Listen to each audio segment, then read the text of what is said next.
Hello everyone, my name is Pat Dillon, and today I'm going to be talking about non-dilutive funding opportunities, a strategic view for the SBIR and STTR programs. So I've been involved with these two programs since 1994, and I can tell you this is a fantastic opportunity for a lot of folks in both academia and in the small business community to get access to federal research and development funding to support their novel ideas and concepts. So today we're going to be talking about learning how to translate and commercialize your neurotechnology using this source of funding. So today our learning objectives are the critical considerations that you should think about as you're seeking federal funding to translate and commercialize the technology from the lab to the marketplace. We're going to talk about the differences between these two programs across 3 federal agencies. And we're also going to talk about how to prepare an SBIR STTR application to the National Institutes of Health, and then learn how to manage an SBIR STTR funded project. So what are the goals associated with these two programs? So when Congress established the programs in 1982, the focus was really to help stimulate technological innovation and to allow small businesses to participate in these novel programs and funding through the federal agencies. And it was also meant to support research and development needs inside those federal agencies. And a large part of focus today is on encouraging more socially and economically disadvantaged persons and women-owned businesses to participate in the programs. The Small Business Administration has oversight of these two programs. And a few years ago, they changed the branding to America's Seed Fund. So SBIR and STTR is the largest seed fund in the United States of non-dilutive capital. So in order to participate in the programs and to receive funding, you have to be an eligible small business. So that typically means a for-profit entity with fewer than 500 employees, including affiliates. The company must be owned and controlled at least 51% by U.S. citizens or resident aliens. And the company can be a sole proprietorship, an LLC, a C Corp, an S Corp, a cooperative, or joint venture. And if you have questions about the eligibility, the SBA has a document called the SBIR Guide to Eligibility. This is a lengthy document, and it's available on their website.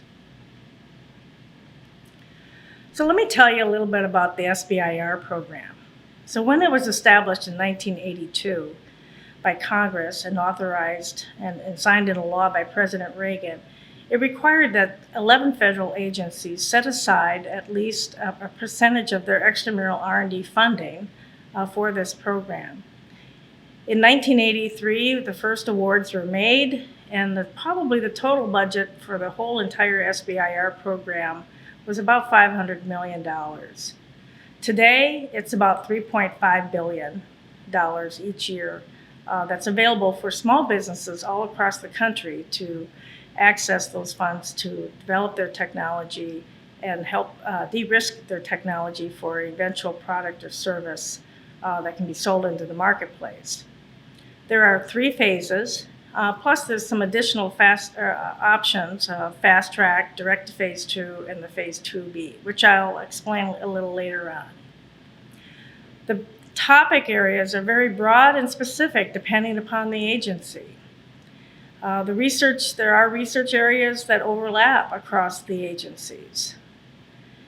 Some agencies offer multiple funding opportunities during the year. And the award, the grant or the contract, is always made to the small business. And for a small business to receive this funding, they go through a very rigorous review process at the national level, which results in some high-level national recognition for that small business.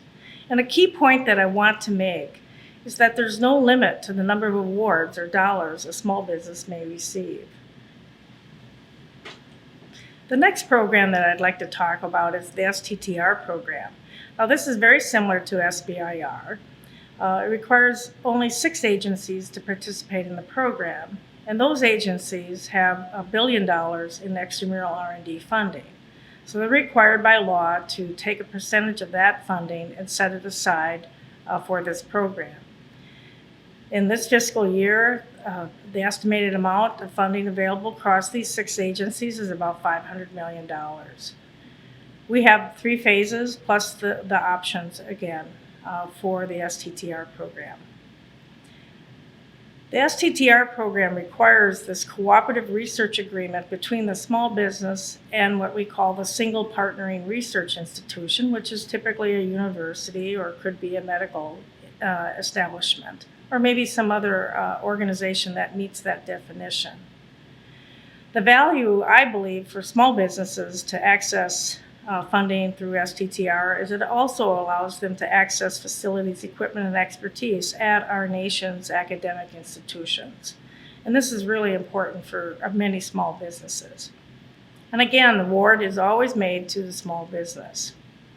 And again, the national recognition is really important, and there's no limit to the number of awards or dollars that a small business may receive under this program. Now I'd like to go over the different phases that are available within the National Institutes of Health, SBIR, and STTR programs. NIH offers 3 different funding pathways. The typical pathway is phase 1 to phase 2.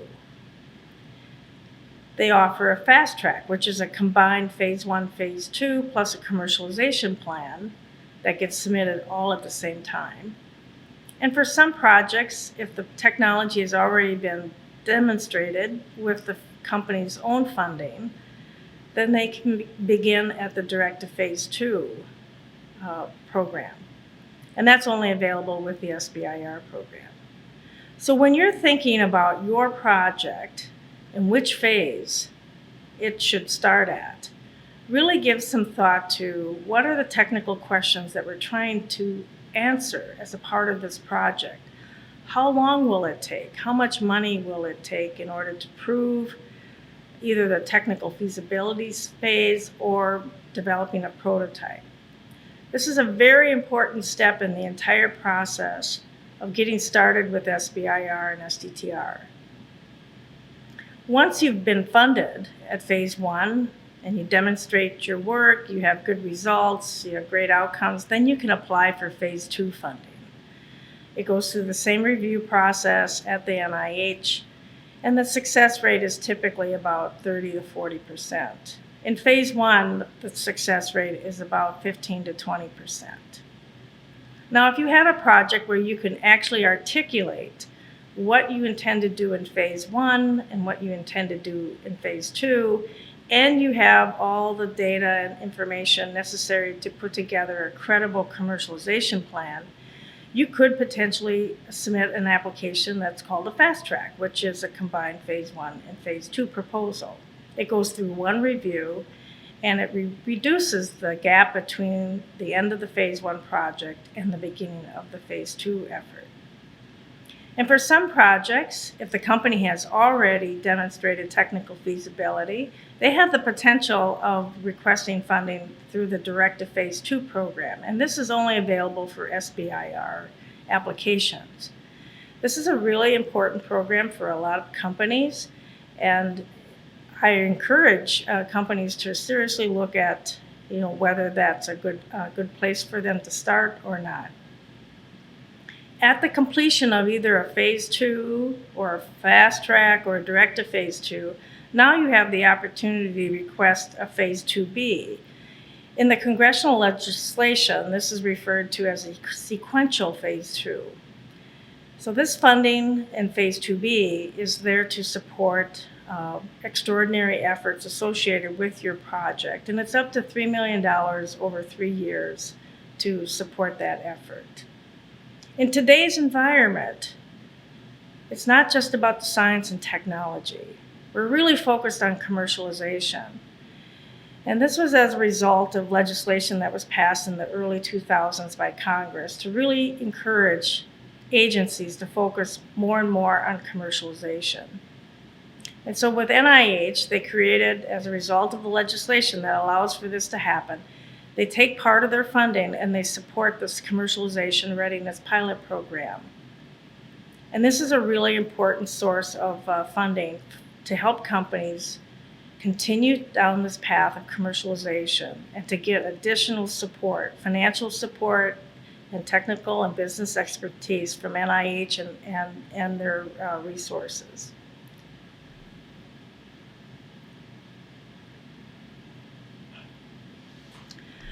So one thing that comes up during the process of looking at SBIR and STTR is, whether the project is a grant or a contract.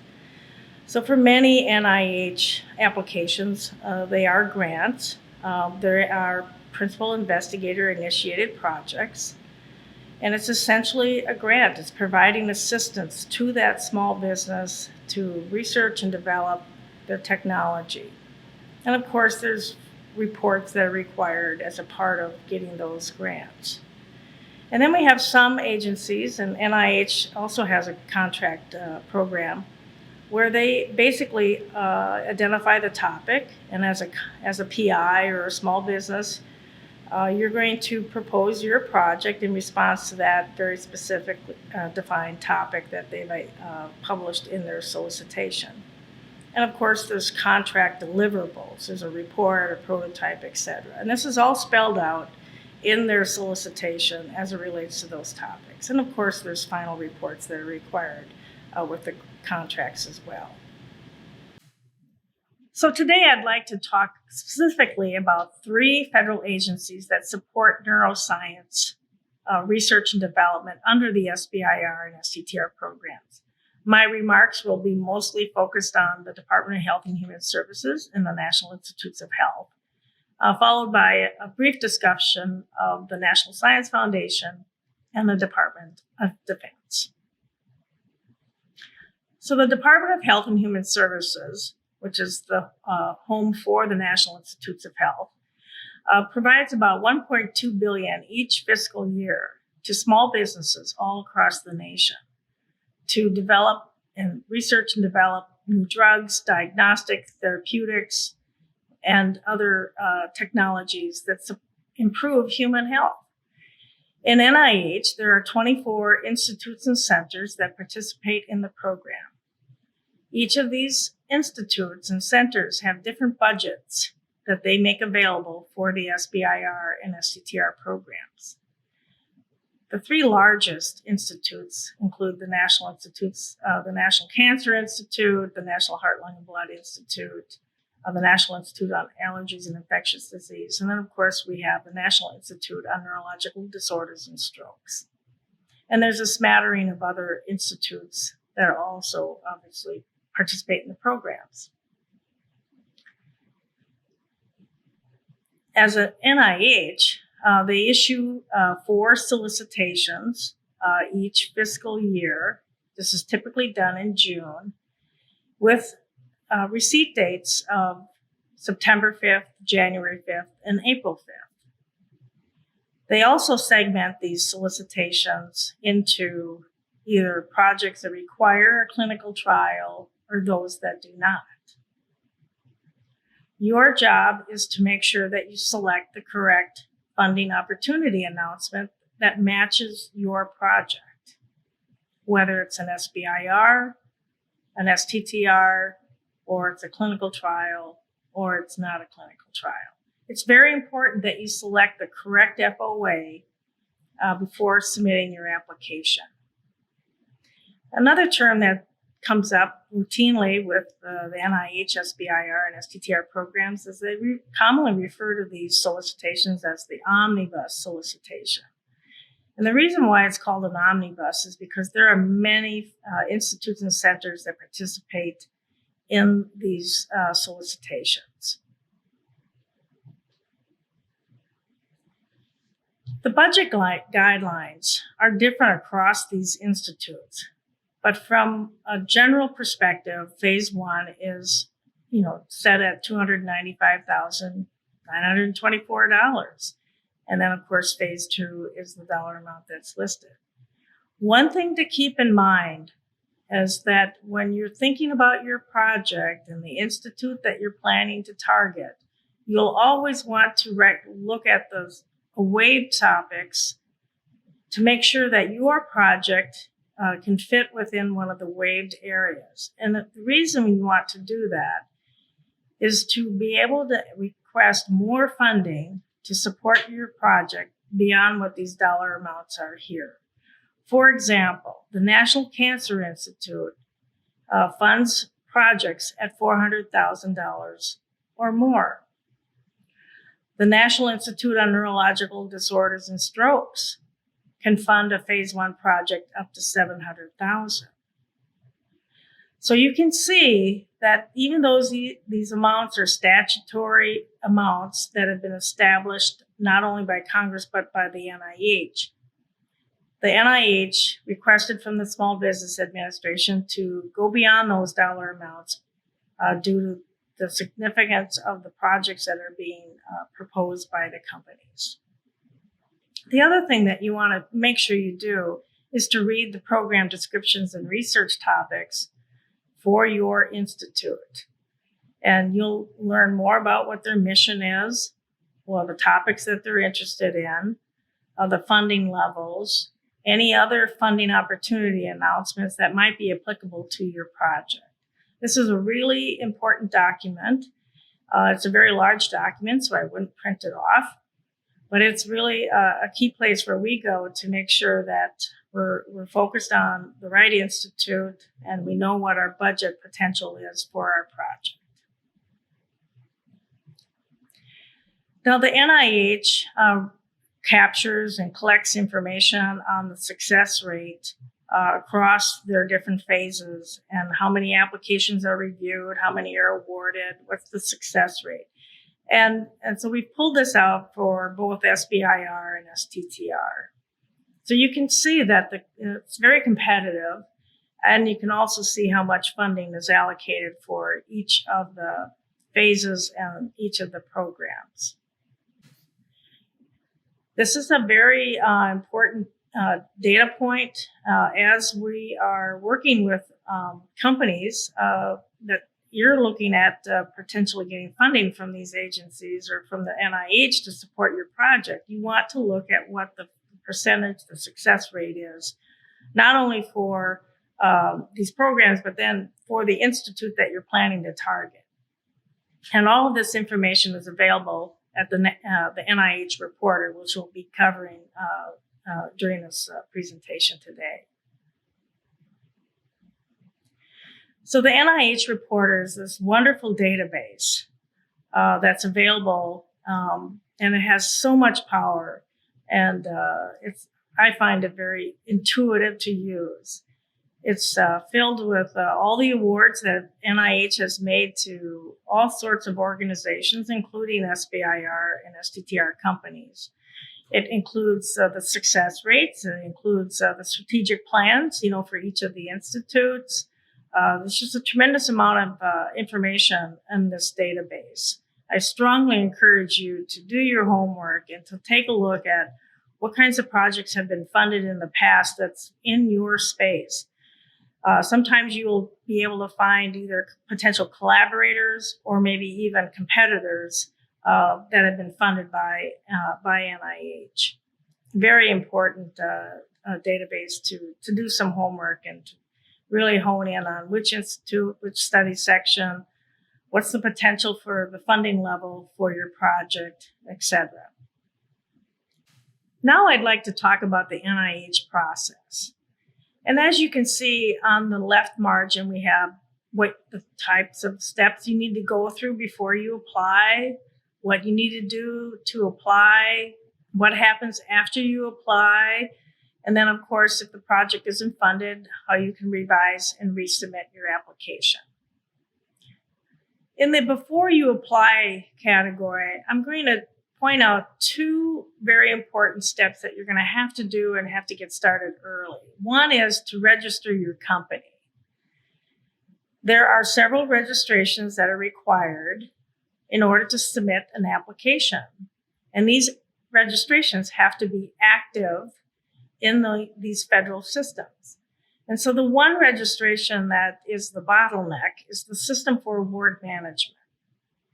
Any entity that wants to receive or seek federal funding must be registered in the System for Award Management. This can take weeks for this registration to be completed. The other step is to talk about your idea with the NIH staff. And so typically what we'd like to see is a specific aims page or some other document that spells out the idea, the scope of work, and what the product or service that will derive from that work that's being proposed. It's very important to talk to the NIH staff before you step into the section of applying for funding. It's really important to get their feedback, maybe get some additional insights from what's going on inside the institute, or maybe get referred to another person that can be your champion within the NIH. In the applying section, it's really important to be very focused about what you're proposing to do and to always have in mind the timeline, the budget, who your collaborators might be, if you're going to have a sub-award with another institute or subcontractors or consultants. It's really important to get clear about the project so that you can start the process of writing the research plan, which is made up of the significance section, the innovation section, and the approach. Now, if you're writing a phase 2 proposal or direct to phase 2 or a fast track, I would give yourself at least 4 to 6 months to prepare that application in response to one of the deadline dates, September 5th, January 5th, or April 5th. Now, one of the other registrations that you're going to have to do is you're going to have to register the PI if they're not already registered in the ERA Commons, but you have to register all your key senior personnel as a part of the application process. So again, it's really important to think through what's my project, who's going to be working with me on this project, and do they need to be registered in the ERA Commons system. Now, after you apply, really take some time to understand what the review process looks like, how long the process will take, and what happens if your project is not selected for funding. And of course, with NIH, they have, a very rigorous review process at the Institute and at the Center for Scientific Review. So take some time to learn how that process works. So the application materials that you are going to need in order to prepare your application includes the funding opportunity announcement that applies to your project, understanding the program descriptions and topics for the institute and the topic area and the budget level that you'll be requesting, and then the application guide, which are the instructions to actually prepare your application. And I would not print off any of these documents. They're very large documents, and it's better to simply do word searches on these documents. And you may have to use the NIH grant policy statement, which is the guiding document for managing grants and contracts with the NIH. So I talked briefly about this with the registrations, but if you're a new company, you haven't maybe even formed the company yet, you'll need to do that in order to start the process of registering your company. So determine the name of your company, to determine its business formation status. Is it an LLC, a C Corp, an S Corp, etc.? And I would strongly encourage getting some legal advice to make the best choice for your situation. Decide on the physical address of the company, because this is information that's going to be used throughout all these registrations that you're going to do. You'll have to register with your Secretary of State's office, or if you're a C Corp, you'll likely have, choose to register in Delaware. You'll have to register with the IRS to obtain an employer identification number. And you'll have to set up a bank account. And then, of course, we start with the SAM registration and grants.gov and ERA comments.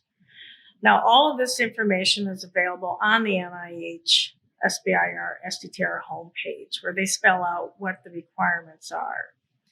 I would allow yourself at least 4 to 6 weeks to complete these registrations. Now, you'll be doing these registrations and you'll be working on your application in parallel in order to make that deadline that you have set for yourself. One other point or one other tip is, once you register with the IRS to receive your employer identification number, give that at least 2 or 3 weeks before you start the SAM registration.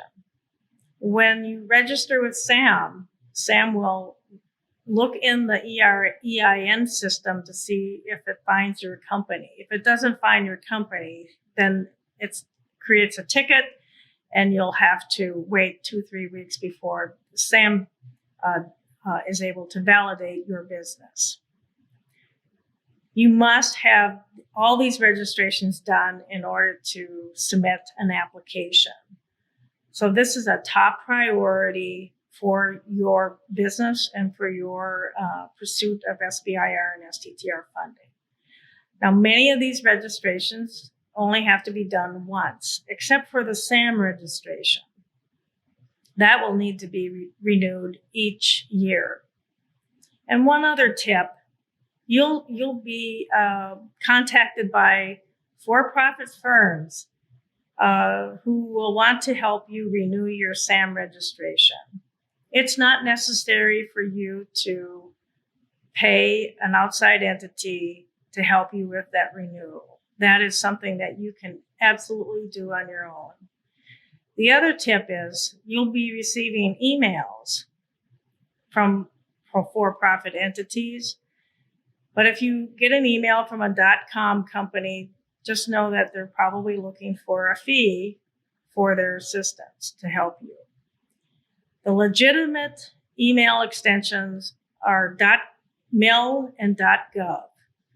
Those are legitimate emails that you will want to take action on if you receive them. Now I'd like to talk about the proposal sections. Now there's like 3 main categories within an application. You have the research plan section, and then you have these other documents, and then all important budget. Now, some of the sections or categories under the research plan section may or may not apply to your project. But specifically, the aims page, of course, will be applicable to any project, the research strategy. Maybe you'll have a multiple PI plan. Maybe you will have a consortium or contractual arrangement. You definitely want letters of support from either investors, customers, strategic partners, key opinion leaders, other people or organizations that support the project that you're proposing, and the research sharing plan. And then the other documents, you certainly have the abstract. So if the project is funded, the abstract will be published in the NIH Reporter database, as well as the project narrative. So when you're thinking about your application and your project, keep these categories in mind as you're planning and gathering information to prepare your application. Now, the budget. So I'm a big proponent of starting with what's the possibility. I talked earlier about the National Cancer Institute funding projects at the $400,000 level. I know that my project fits the budget waived area. And so I'm going to propose a project that's based on a $400,000 budget. I'm going to create a budget that is either maybe for 1 year or for 2 years, depending on if that's the nature of the work that I'm proposing. So for each phase or for each year of a project, you're going to create a budget. And so for some cases, phase ones can be 2 years long. So I would have 2 budget years. If it's a phase 2, I'm definitely going to have maybe 2 or 3 years of budget. If it's a fast track, I'm going to have a phase 1 budget, and then I'm going to have a phase 2 budget. So these are really important aspects to keep in mind and to keep focused and to keep your costs in alignment with what the opportunity is. Now, if you're working with an academic institution or another type of institution and you're looking for a subaward, you'll want to get their subaward information as a part of your application. So that gets added to your proposal in your budget. For fast tracks, phase 2s, and direct to phase 2 applications, you will need to create a commercialization plan. Now, these are the 6 or 7 sections that are listed as a part of the commercialization plan. I like to think of a commercialization plan as a mini business plan, either for the business or for the project. And you'll have some other categories or other information that you just sort of need to think through as a part of preparing this document. Now, this is up to 12 pages. It doesn't have to be 12 pages, but it can certainly be, but it cannot exceed 12 pages. I think, writing the commercialization plan really takes time and thought. And get outside help to help you with this particular effort. Now, this is not reviewed by the study section. This is really reviewed by the NIH program staff at the time when the project has gone through the National Advisory Council review and has been recommended for funding. So when the NIH does its review of applications, they look at the significance of the project that's being proposed. What problem is it solving? How big is that problem? Is there a credible clinical need for this solution? They look at the investigators. Who are the people that are working on this project? What's their background, their experience, their credentials? Is it innovative? Is there a potential shift in what the research clinical practice might be for this particular solution? The approach. This is a really important section of the phase of any of the proposals that you submit in both phase 1, phase 2, fast track, direct to phase 2. It's what's the strategy? What's the methodology? How are you going to go about doing this research and development? And then what's the outcome from doing that work? And then you look at the environment. Do you have the facilities, the equipment, or any other resources that you need to have available in order to do this work?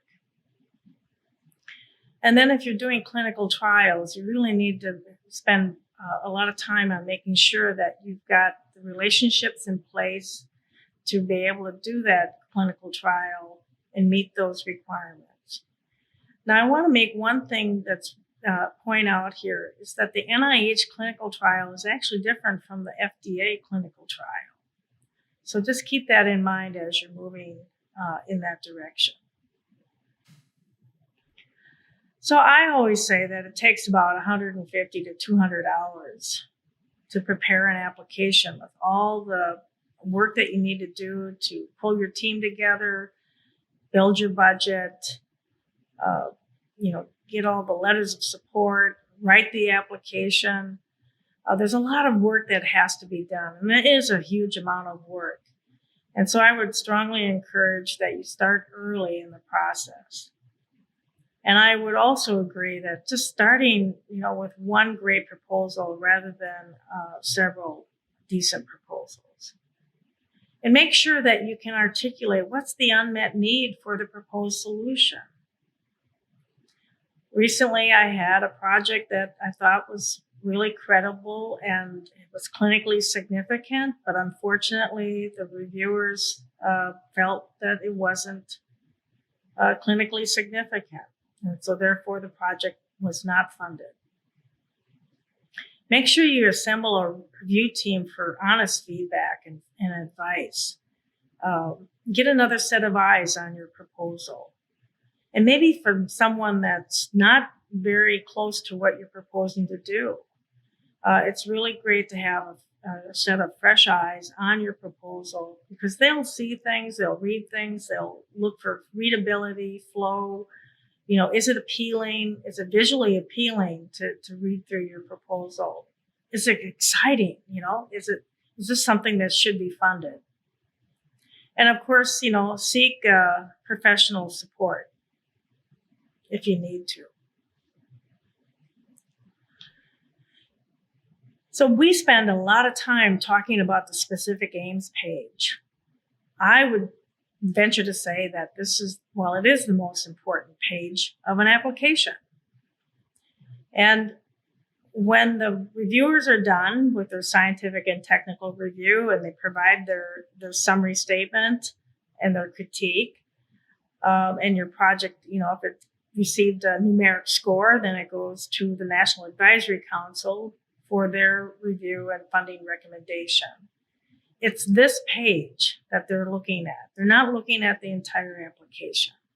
So I would, really spend a lot of time on the specific aims page because it is simply an executive summary of the proposed project. Get some feedback from the program staff at the NIH. They're very happy to provide some guidance and advice with respect to your aims page. I always say that, you really have to drive home what's the clinical unmet need and justify it. And justify it through citations or maybe preliminary data, etc. Know your literature in the IP space very well.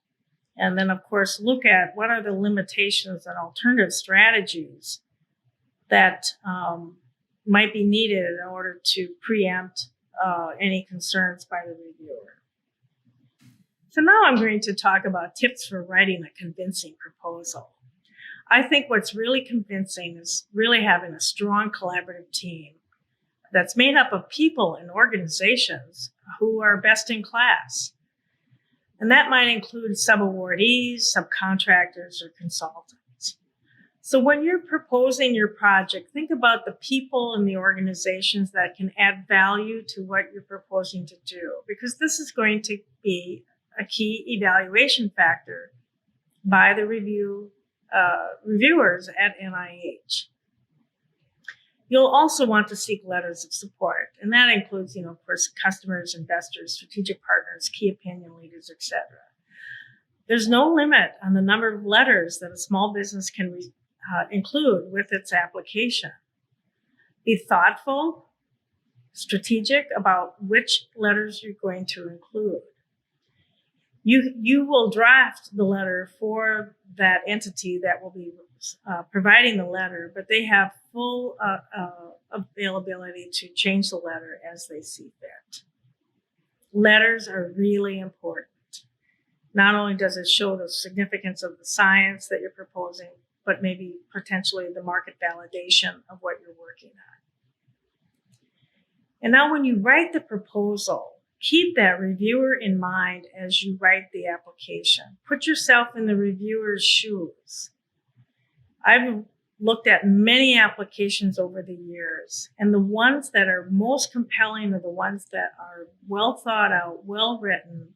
There's white space, there's subheadings, there's graphics, there's charts, there's graphs. There's a visual aspect to that application that really drives home the opportunity in the minds of the reviewer. And I would strongly recommend, if you have the credentials, to participate in a review study section. So apply. They're always looking for new reviewers to add to the study sections.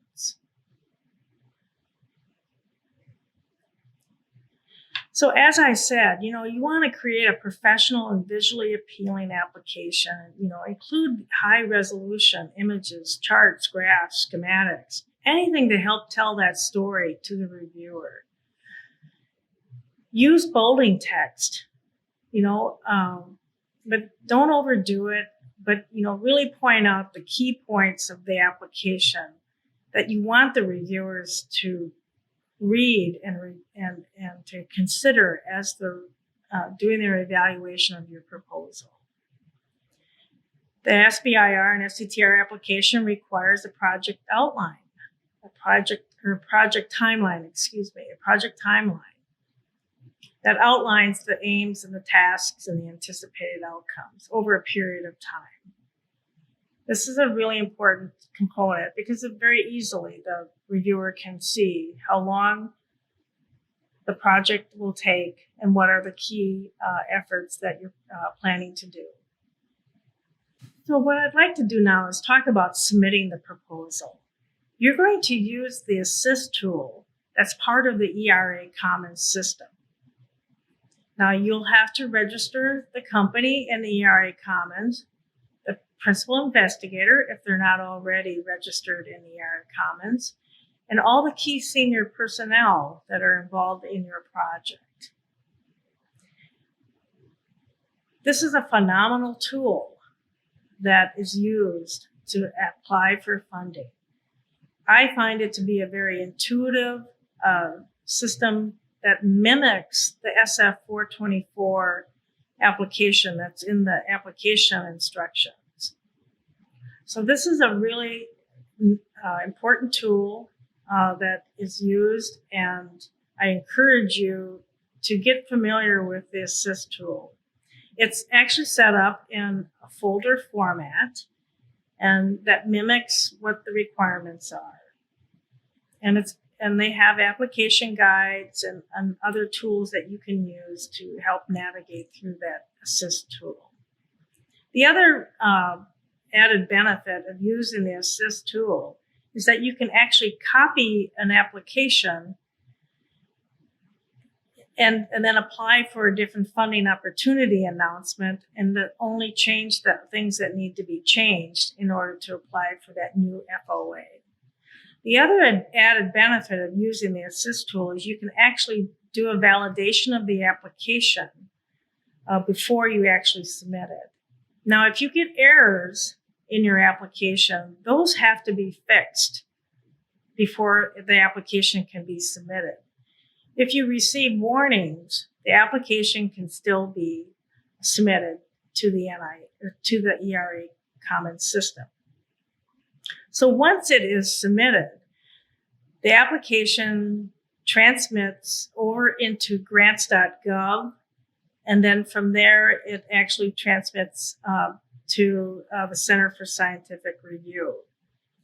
And so anywhere along that continuum of these electronic systems, taking the application and moving it through these systems, there could be a challenge, there could be an error that could result during that process. So you'll always want to apply at least a few days before the deadline. So if some errors or issues arise, you can take care of those before the end of the deadline. So one thing that you'll also want to be familiar with is the study section that you intend to submit to. You can make a recommendation to the NIH through this form called the PHS assignment form. Now, this is an optional form in the Assist tool, and you can select the institutes, the study sections. You can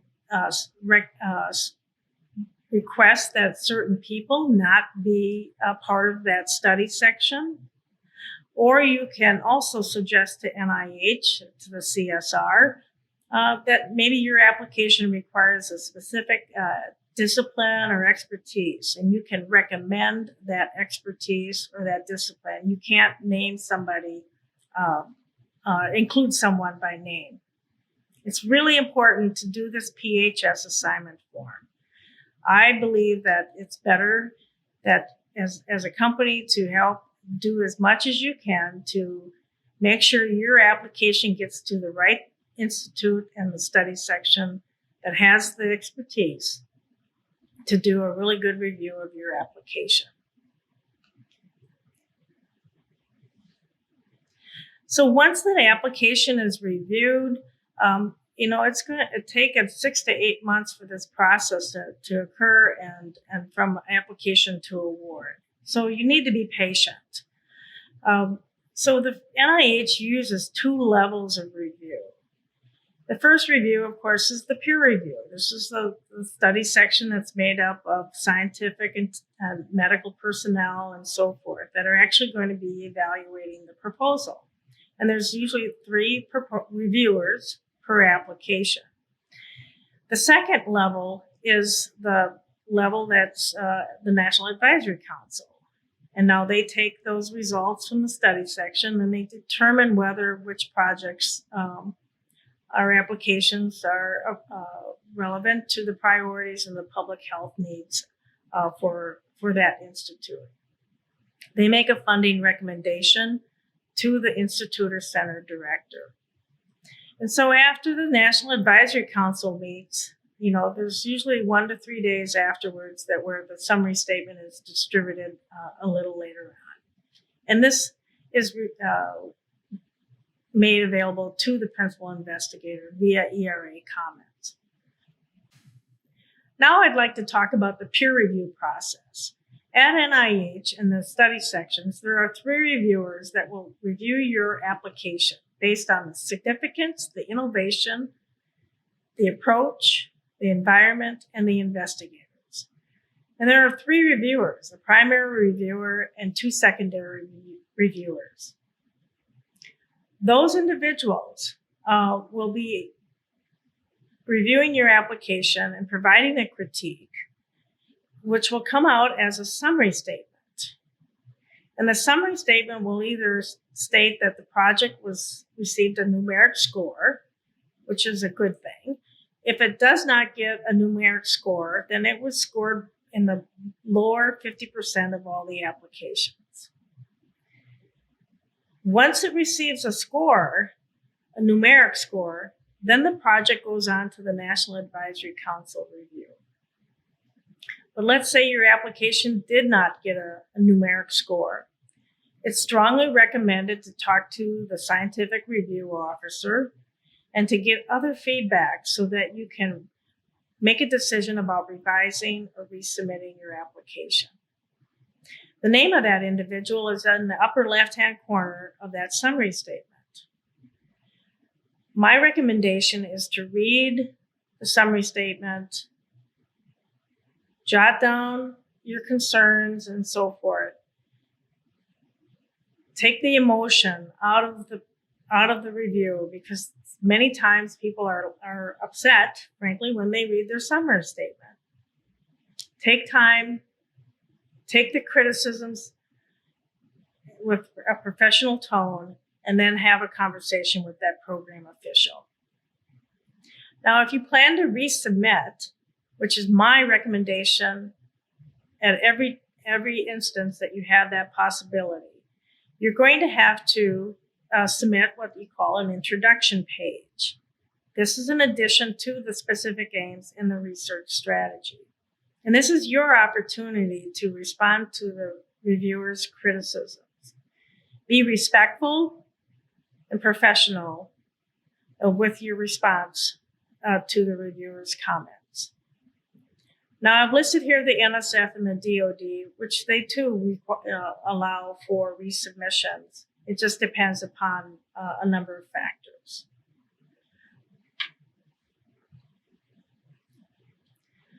So when you're successful and you've been selected for award, and now you've made it through the National Advisory Council review, you've been evaluated and determined by the institute that you're going to receive or be selected for an award, they will ask you to complete the just-in-time process.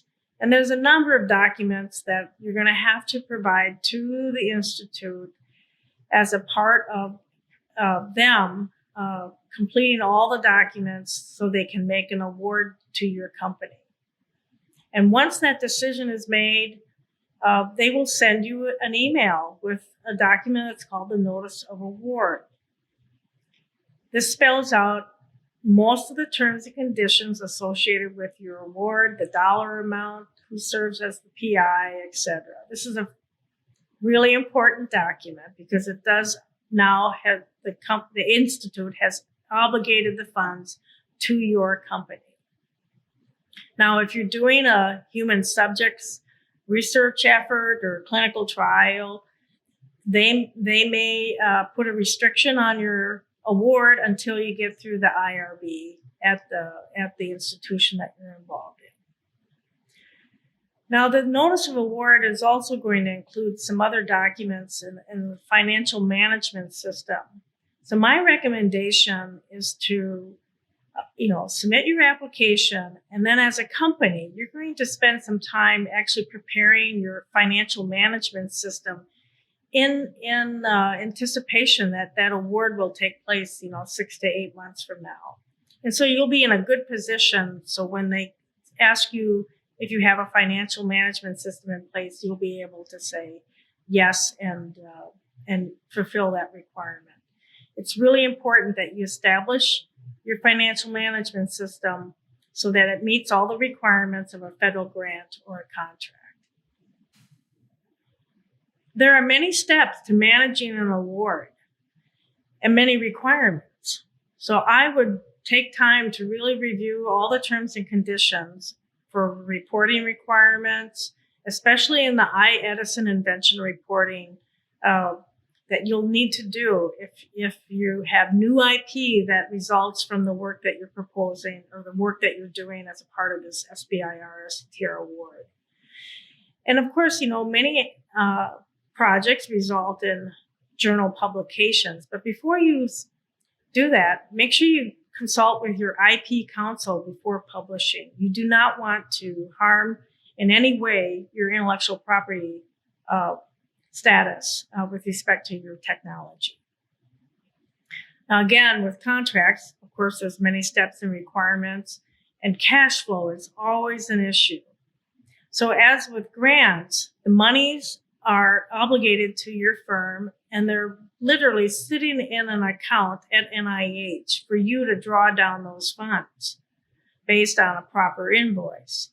But with contracts, the funding is issued at the time of maybe a quarterly report or some other reporting requirement. So just be careful about how you manage your cash flow as a result of a contract. And these are fixed price contracts or they're cost reimbursable contracts, depending upon the agency and the project. Again, you're going to have iEdison invention reporting requirements. I would strongly encourage professional legal advice as you step into this arena of contracts and grants for that matter. And then sometimes the program officials may make an on-site visit, but that's typically not the case, but it can happen. So now what I'd like to do is talk about the National Science Foundation. So when we look at biomedical research and development projects, not only with NIH, but we also look at the National Science Foundation as a potential funding source. So they have 4 different technology areas that they're willing to fund projects under.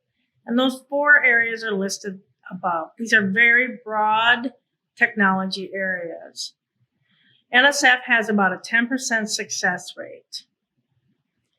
Their funding level is different. You have to start out at its phase 1. They don't offer any other phases other than phase 1 and completing the phase 1 and then submitting a proposal for phase 2. And then, of course, the funding levels that are available. So for any one project with NSF, it could very well lead to at least $1.5 million to $2 million in funding. So what NSF looks for is very different from some of the other agencies. They're really looking for that impact. How are you going to revolutionize an industry or have worldwide impact? The technological innovation, really looking at fundamental science and engineering. We have high risk, high payoff opportunity that has market potential in the future. And so they're really looking for those market pull. What evidence is there that this could really turn into a very significant product or service to meet those needs of those customers in the future? And then how are you going to be able to scale your company? One of the first steps that you're going to have to do with NSF is actually prepare what they call a project pitch. Your goal is to get an invitation to submit a full proposal to NSF. So they really look at four things: the technological innovation, what are the technical challenges associated with the project, what's the market potential, tell us about your company and your team. So once you submit this information to NSF, they take about 3 weeks to provide a response to you and either invite you to submit a full proposal, or they may ask you to respond to some concerns that they have, or they may disapprove your request to submit a full proposal. The goal is to prepare a high quality project pitch so you get that invitation to submit a full proposal. Now, the proposal itself is very different in many respects from an NIH proposal. In this case, the 15-page project description includes one page that deals with the elevator pitch. This is a one-page document that describes the motivation behind the project, the value proposition associated with the project, who are the customers, and then what's the innovation. They also include a section that talks about the commercial potential or commercial opportunity associated with your project. What's the market? How big is the market? What does the competition look like? How will the competitive landscape change as a result of this project? The technical solution, describing this project from a technical standpoint. And then, of course, a description of the company and the team that's involved or will be involved in the project. And then the heart and soul of a phase one proposal is clearly the intellectual merits associated with what you're proposing to do. NSF looks for fundamental science and engineering associated with a given project. And then, of course, what's the broader impacts associated with your project? And these are things that are societal in nature, or maybe economic in nature, or maybe it has something to do with national security, et cetera. You want to be thinking about what are those other opportunities that tie in with what you're proposing to do that has an impact in the not only in the technology, but certainly in the broader scope of things. And how are you going to engage STEM students in your project, and how are you going to maybe impact that environment? All of these things, of course, are spelled out in the solicitation. And you'll definitely get familiar with the solicitation and the requirements. So as I mentioned, the intellectual merit has to be met in order to be competitive in the SBIR and STTR programs with NSF. And as a past reviewer, I can assure you that the rigorous review that's done is significant, and the people that have served on those committees to review applications for NSF are really top-notch. They are experts in their field. And as a commercialization plan reviewer, we usually take a look at what the science is, of course, but then what's the commercial opportunity, and has the company really laid out a plan to move this technology from the R&D stage into the commercial world. So now I'm going to talk a little bit about the Department of Defense, and this is one of the largest agencies. Well, it is the largest agency in the SBIR and STTR programs. And there are about 15 different DoD components that participate in the program. and that would include the Army, the Navy, the Air Force, Special Operations Command, DARPA, and others. DoD is a very different agency compared to the granting agencies. They only issue contracts under the SBIR and STTR programs. They're very much mission focused. There's a problem, they're looking for a solution that from small businesses to help address that problem that they have. The topics are very specific, and you're always responding to their topics. They have about a 15 to 20% success rate in phase 1, and it increases in phase 2. So one of the key things that you're going to have to keep in mind as you're maybe considering the DoD is, you have to start with a clear understanding of what the warfighter need is. And get to know the people inside the lab. Understand their award process. Rather than issuing solicitations or omnibus solicitations, etc., they call their solicitation broad agency announcements with very specific topics and defined mission requirements. And there's limited time to prepare and apply for funding through the DoD. Typically 30 to 50 days to prepare and submit an application to them. And the requirements are different across the DoD components. So you'll always want to keep that in mind. So doing some research on past SBIR and STTR awards, we found that the Air Force, the Navy, the Special Operations Command, and DARPA, and the Defense Health Agency have all funded neuroscience-related funded projects.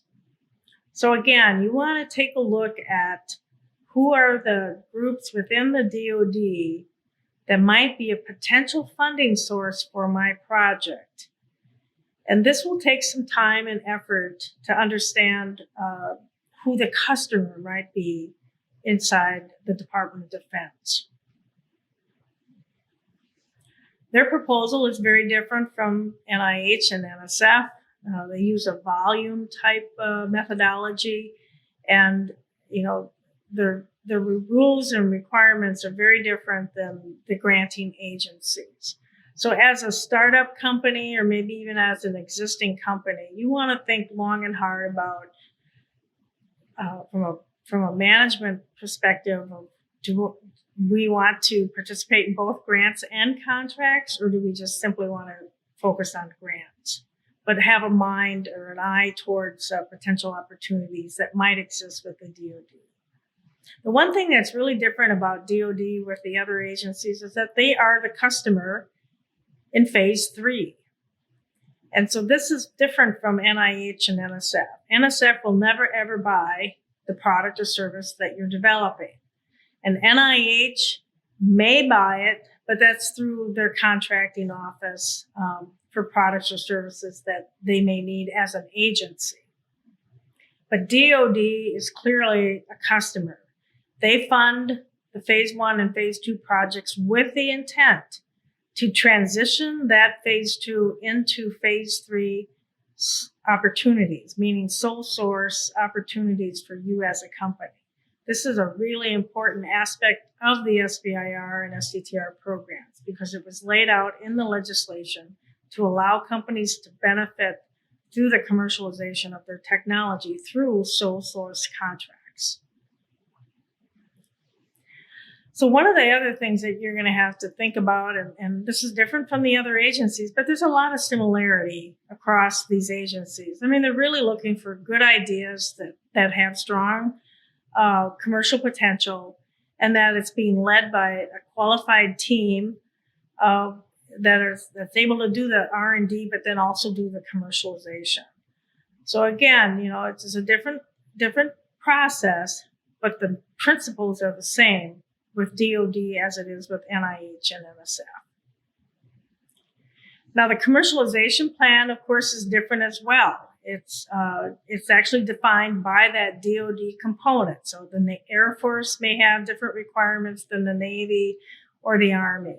So you always want to be sure to follow the requirements that they've laid out, but your focus is always on how is this going to benefit the warfighter, the men and women who serve this country in uniform.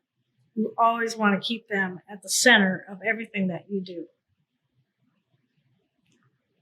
Some closing thoughts. So the bottom line is your project must include an important unmet clinical or market need with a strong case for successful commercialization. Develop a strategic plan to seek non-dilutive federal funding. I often talk about having a multi-agency strategy. I've never met an entrepreneur with just one idea. So what you want to do is list out all the projects that you would like to do as a company, and that might fit the SBIR and STTR programs. And then look at the agencies that could potentially fund your project. And then you could make the decision to submit one project to NIH, and you could submit the same project to NSF, but you cannot accept money from both agencies to support that particular project. My recommendation is to think very strategically about all these projects and see if you can leverage multiple agencies and multiple funding sources to support those projects. Not only will it support your R&D efforts, but it'll also support the capitalization of the company. Be persistent and tenacious. These are really important characteristics in the SBIR and STTR programs. And have fun and go get the funding. Some other takeaways. So this is America's Seed Fund. These are our tax dollars that are being used to support R&D in small businesses. It's non-dilutive funding. It's there to support that early stage of R&D projects with strong commercial potential. I think of SBIR and STTR as the American dream for scientists and engineers. It is the only source of funding in the United States that is non-dilutive for small businesses. One thing that you'll also want to be thinking about is how are you going to engage with potential outside investors to seek outside investments to support that commercialization strategy and plan. It's very important, even for the SBIR and STTR programs. The agencies are going to be looking for that kind of information while they're reading and reviewing and critiquing your commercialization plan. You need to augment SBIR and STTR funding with other sources of capital. So as I mentioned earlier, there are a number of organizations and agencies that participate in the SBIR and STTR programs. And by all means, take a look at the SBA, the Small Business Administration, at sbir.gov. And one thing that you definitely want to do is get engaged with your state support organization. There are 44 organizations that are funded by the Small Business Administration to help companies to access SBIR and STTR funding. And you can find them at sbir.gov and look for local assistance. Of course, you're going to engage with the SEED office at the National Institutes of Health. They are armed with other resources to help support entrepreneurs and innovators in the NIH space. Lots of resources and lots of expertise available to help support your commercialization pathway. And of course, you're going to look at the National Institute of Neurological Disorders and Strokes. You're going to look at the topics, the research priorities, the funding, etc. You want to make sure that you have a connection and a collaborative relationship with the NINS office. And the National Science Foundation and the Department of Defense. All of these organizations have some interest in neuroscience technology development efforts. So one thing that I strongly encourage people to do is to get connected to these agencies through their listservs and to sign up for their newsletters, their social media, etc. It's really important to stay connected and informed as you're stepping into this SBIR and STTR journey. And there's lots of information that gets pushed out. And you might seem overwhelmed at certain times, but don't let that impact your focus on these programs to support your R&D efforts. Thank you for joining us today. It's been a pleasure sharing my knowledge, my experience about these two fantastic programs that support research and development and commercialization of novel ideas and concepts that have not only social and economic impact, but that are also making a difference in the lives of patients all over the world. Thank you.